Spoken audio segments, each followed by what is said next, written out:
आज मी बनवणार आहे गवारीची भाजी आणि कमी साहित्यामध्ये आणि कमी वेळेतच शिजती।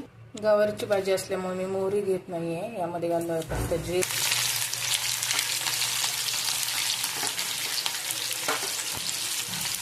बारीक चिरलेला लसूण, थोडीशी हळद, गवार स्वच्छ धुवून घेतली होती। आता आपण त्याच्यामध्ये घालूया।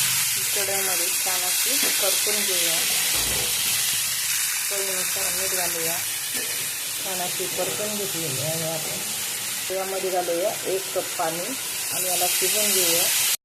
छान अशी आपली गवार शिजत आहे, त्यातलं पाणी संपलं आहे। यामध्ये थोडंसं आहे, यामध्ये घालूया जाडसर असा शेंगदाण्याचा कूट, मिक्स करून घेऊया। त्यामध्ये घालूया बारीक चिरलेली कोथिंबीर। छान अशी आपली गवारीची भाजी तयार झालेली आहे। अशा छान छान रेसिपींसाठी लाईक करा, फॉलो करा। थँक्यू।